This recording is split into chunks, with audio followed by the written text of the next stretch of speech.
அறிவுக்கு வந்து பிறந்தநாள் நல்வாழ்த்துக்கள்டா. அறிவு வந்து காஸ்ட்லெஸ் கலெக்டிவ் பண்ணுறப்ப தான் ஃபஸ்ட் டைம் நான் மீட் பண்ணேன் அறிவை. உதயா மூலமாக தான் நான் பார்த்தேன்.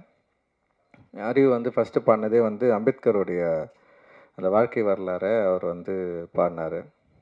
எனக்கு ஃபஸ்ட் டைமாக என்ன சொல்கிறது, நம்ம வந்து ஒரு ஒரு கலை இலக்கியங்களில் கலை இலக்கியத்தை அரசியல் படுத்தணும், அது மக்கள்கிட்ட கொண்டு போய் சேர்க்கணும் அப்படின்றது தான் ஒரு முக்கியமான ஒரு எய்மாக இருந்தது. அப்படி தான் சினிமாவுக்குள்ளே வந்தோம். ஸோ கலை இலக்கியங்களை அரசியல் வடிவமாக்கணும், அது மக்கள்கிட்ட கொண்டு போய் சேர்க்கணும். ஸோ கலை மக்களுக்கானது. நம்ம பயன்படுத்துகிற கலை அது அரசியல் தன்மையோடு இருக்கணும் அப்படின்றது தான் யோசனை. ஸோ அந்த யோசனைக்குள்ளே இருக்கிறவங்க கூட ஒன்று சேர்ந்து வேலை செய்கிறதுக்கு தான் தொடர்ந்து நம்ம வந்து பார்த்துட்டு இருந்தோம். அந்த அடிப்படையில் அறிவு வந்தது வந்து ஒரு மிகப்பெரிய ஒரு வெளிச்சமாக நான் வந்து பார்க்குறேன். இந்த இண்டிபெண்ட் மியூசிக் அண்ட் வந்து இந்த மியூசிக் வடிவத்தில், அதுவும் மொழி ரீதியாகவும் சரி, அறிவு வந்து ஏற்படுத்தின தாக்கம் வந்து மிகப்பெரியது அப்படின்னு நான் நினைக்கிறேன். அண்ட் வந்து அன்றைக்கி ஃபர்ஸ்ட் டே அறிவு முன்னாடி வந்து பாடி காட்டின அறிவு, அதிலிருந்து இருக்கிற அறிவுகிட்ட இருக்கிற ஒரு மாற்றத்தை நான் தொடர்ந்து அவங்க கூடவே இருந்து நான் பார்த்துட்ருக்குறேன். அண்ட் வந்து காலாவில் வந்து ஃபர்ஸ்ட் ஃபிலிம் வந்து அவனுக்கு எழுதின ஒரு பெரிய சாங் ஒன்று எழுதுனா, அதுவும் வந்து ஒரு போராட்ட பாடல் தான் அது. அது ரொம்ப முக்கியமான பாடலாக இருந்தது காலா திரைப்படங்களில். அண்ட் வந்து அவன் வந்து எழுதின காஸ்ட்லெஸ் கலெக்டிவில் அறிவு எழுதின பாடல்கள்லாம் வந்து ரொம்ப ரொம்ப இன்ட்ரெஸ்டிங்கான பாடல்களை வந்து எழுதியிருந்தான். அண்ட் எனக்கே பாடலெல்லாம் கேட்டு முடிச்சதுக்கப்புறம் தான் தெரியும், அறிவு சில பாடல்கள் அதில் வந்து எழுதியிருக்கான், கான்ட்ரிபியூட் பண்ணியிருக்கான்னு சொல்லிட்டு. ஸோ அப்போ தான் அறிவுடைய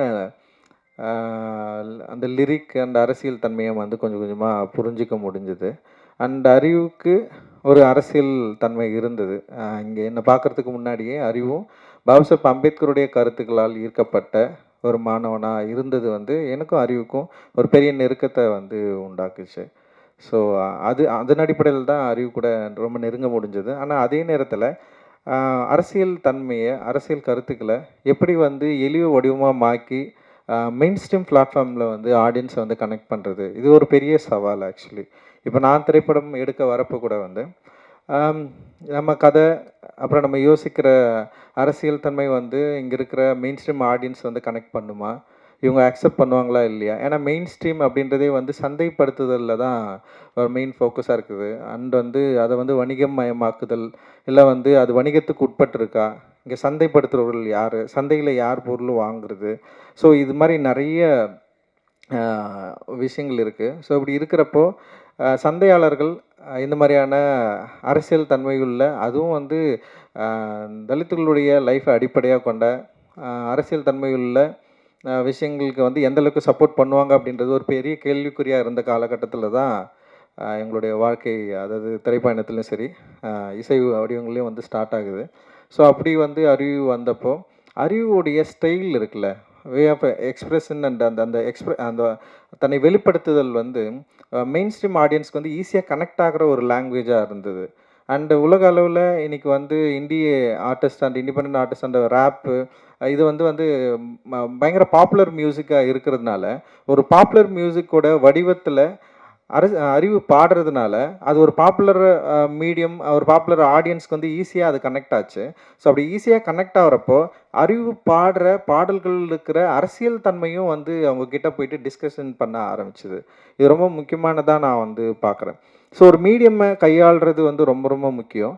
அந்த மீடியம் வந்து ஏற்கனவே இங்கே பாப்புலராக இருக்குது. அந்த மீடியம்குள்ளே நம்ம விரும்புகிற அரசியல் தன்மையை, அதோட மீடியத்தை சரியாக புரிஞ்சுக்கிட்டு நம்ம வந்து அதை அப்ளை பண்ணுறப்போ, இங்கே இருக்கிற எல்லா ஆடியன்ஸ்க்கு போய் ரீச் ஆகிறத வந்து என்னால் வந்து ஈஸியாக பார்க்க முடிஞ்சது.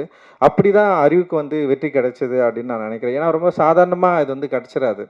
ஸோ அதுக்கு முன்னாடி நிறைய பாப்புலர் மீடியமில் இல்லாமல் நிறைய இண்டிபெண்ட் ஆர்டிஸ்ட் வந்து இங்கே வந்து இருந்திருக்கிறாங்க. அதுக்கு வந்து முக்கியமான காரணம், அதுக்கு முக்கியமான உதாரணம் வந்து குணசேகரன் ஐயா நம்ம வந்து சொல்லலாம். அண்ட் வந்து தலித் சுப்பையா சொல்லலாம். ஏன்னா இவங்க வந்து மேடை தோறும் வந்து நிறைய பாடல்கள் வந்து பாடியிருக்காங்க. ஆனால் அந்த பாடல்கள் எல்லாமே வந்து செம சூப்பராக இருக்கும். ஆனால் ஆடியன்ஸை போயிட்டு வந்து ரீச் ஆகிருக்காது. ஸோ இது வந்து ஒரு பெரிய ஒரு கனெக்ஷன் இல்லாமலே இருந்தது. ஒரு மெயின் ஸ்ட்ரீம் மியூசிக்கும் இல்லை மெயின் ஸ்ட்ரீம் ஆடியன்ஸை கனெக்ட் பண்ண முடியாத தனி இசை கலைஞர்கள் எக்கச்சக்கமாக இருந்தாங்க. ஸோ ஆனால் வந்து வேர்ல்டு லெவலில் பார்க்குறப்ப தனி இசை கலைஞர்களுக்கு ஒரு பெரிய மார்க்கெட் இருந்தது, ஒரு பெரிய ஒரு ஃபேன் ஃபாலோவர்ஸ் இருந்தது, அவங்களால முடிஞ்ச பாடல்களை பாட முடிஞ்சது. குறிப்பாக வந்து பிளாக் இசை கலைஞர்களை நம்ம வந்து இதில் வந்து நிறைய ஆஃப்ரிக்கன் மியூசிஷியன்ஸ் வந்து நம்ம வந்து நிறைய எக்ஸாம்பிள் எடுத்துக்கலாம். அது Kendrick லாமர்லேருந்து Beyoncé, Kendrick La Mer and இவங்கெல்லாம் தான் நமக்கு பெரிய பெரிய இன்ஸ்பிரேஷனாக இருந்தாங்க. கென்ட்ரிக்கோட இப்போ ரீசெண்டான ஒரு விஷயம், ஒரு சாங் கூட வந்தது. அண்டு அவங்கள பார்க்குறப்ப வந்து நமக்கு பயங்கர பொறாமையாக இருந்தது. அவங்க பில்லியன்ஸ் கணக்கில் மக்களை ரீச் பண்ணாங்க. பெரிய அளவில் அந்த பாடல்கள் சந்தைப்படுத்தப்பட்டது. மிகப்பெரிய ஒரு பொருளாதார ரீதியாகவும் பெரிய அளவில் ரீச்சில் இருக்கிறாங்க. ஆனால் வந்து நம்மளால ஏன் இது இங்கே வந்து பண்ண முடியல அப்படின்ற ஒரு கேள்வி இருக்குல்ல, அந்த கேள்வியை நோக்கி தான் இந்த என்ன சொல்கிறது, இந்த மூமெண்ட் வந்து கொஞ்சம் கொஞ்சமாக அப்படியே நகர்ந்து போச்சு. இன்றைக்கி வந்து அறிவு கேஷ்லெஸ் கலெக்டிவில் வந்து பாடினதுக்கப்புறம் அறிவு மாதிரி நிறைய பேர் அதில் வந்தாங்க, நிறைய பேர் பாடினாங்க. அப்படியே வந்து மெயின் ஸ்ட்ரீம் சினிமா நோக்கி நகர்ந்தாங்க. மெயின் ஸ்ட்ரீம் சினிமாவில் இருக்கிற பாடல்களை வந்து பாட ஆரம்பித்தாங்க. குறிப்பாக அறிவு வந்து நடிகர் விஜய் அவர்களுடைய படத்தில் வந்து ஒரு பாடல் வந்து பாடி மிகப்பெரிய வெற்றி அடைஞ்சது. அண்டு தனுஷ் அவர்கள் வடச்சென்னை படத்தில் வந்து அவன் பாடி வந்து பெரிய வெற்றி அடைஞ்சது. அண்டு என்னுடைய திரைப்படங்களில் அறிவு தொடர்ந்து எழுதுறது நீயே ஒலி அப்படின்ற பாட்டு சார்பட்டா பரம்பரையில் வந்து அவன் எழுதுனது வந்து மிகப்பெரிய வெற்றி அடைஞ்சது, மக்கள்கிட்ட ஈஸியாக போய் சேர்ந்து. ஸோ அவனுடைய திரைப்பட பாடல்களும் கூட வந்து அதில் தன்னுடைய அரசியல் கருத்துக்களை வந்து எந்த வகையிலையும் வந்து கம்ப்ரமைஸ் பண்ணாமல் வந்து அதை ஈஸியாக இலகுவாக மக்கள்கிட்ட ஈஸியாக ரீச் பண்ணி அப்படி கொண்டு போய் சேர்க்கறதுல வந்து ஒரு கை தேர்ந்தவனாக மாறி இருக்கிறது நினைக்கிறப்போ வந்து உண்மையிலே வந்து ரொம்ப சந்தோஷமாக இருக்குது. அந்த அறிவோட மிக முக்கியமான பாடலாக நான் நினைக்கிறது வந்து கள்ளமௌனி. கள்ளமௌனின்ற வார்த்தையை வந்து இன்ட்ரடியூஸ் பண்ணது. அந்த கள்ளமௌனி வந்து பயங்கரமாக அந்த வேர்டை வந்து அது ஒரு இண்டி மியூசிக்கில் வந்து வெளியே வந்து நாங்கள் தான் இதில் தான் ரிலீஸ் ஆச்சுன்னு நினைக்கிறேன், நீளமில் தான். ஆனால் அந்த பாடல் வந்து மிகப்பெரிய வெற்றி அடைஞ்சது. ஆஃப்ரோ ப்ரொடியூஸ் பண்ணியிருந்தான் அந்த பாட்டை. அண்ட் வந்து செம்ம சக்ஸஸ்ஃபுல்லான சாங். அந்த இடத்துல இருந்து தான் அறிவுக்கு வந்து இன்னொரு ஒரு முகம் வந்து தெரிய ஆரம்பிக்குது. அந்த இடத்துல நிறைய சாங் பண்ணியிருந்தான், ஆனால் அது ரொம்ப முக்கியமான பாடலாக இருந்தது. ஆனால் அதுக்கப்புறம் வந்து இண்டி மியூசிக்கில் வந்து என்ஜாமி பாட்டு வந்து மிகப்பெரிய பாய்ச்சலை வந்து கிரியேட் பண்ணிச்சு. அண்ட் அதுக்கு வந்து மிக முக்கியமான காரணம் வந்து சந்தோஷ் நாராயணன் ப்ரொடியூசராக இருந்தது. அண்டு தியோட அவங்க பாடினது. அதோடு சேர்ந்து அறிவுடைய எழுத்து இருக்குல்ல, அது ரொம்ப சாதாரணமான எழுத்து இல்லை. அந்த எழுத்து வந்து ஒரு தலைமுறையுடைய ஒரு பல தலைமுறைகளுடைய குரல்களை வடிவத்தை என்ன சொல்கிறது, ஒரு பெரிய அரசியலை வந்து வார்த்தைகளாக மாற்றி குழந்தைங்க கிட்ட கூட ஈஸியாக ரீச் பண்ண முடிய அளவுக்கு வந்து அதில் ஒரு பெரிய ஒர்க் வந்து நிகழ்ந்தது. ஆனால் அதன் பிறகு அந்த விஷயத்தில் சில பிரச்சனைகள்லாம் வந்து அறிவுக்கு நிறைய பிரச்சனைகள் வந்தது. அவன் வந்து மனதளவில் வந்து ரொம்ப பாதிக்கப்பட்டான். அதுலேருந்து வெளியே வர்றதுக்கு உண்மையிலேயே பயங்கர ஸ்ட்ரகிளில் இருந்தான். அந்த ஸ்ட்ரகிளுக்கான பதில் தான் இந்த 12 பாடல்கள் அப்படின்னு சொல்லிட்டு நான் வந்து சொல்லுவேன்.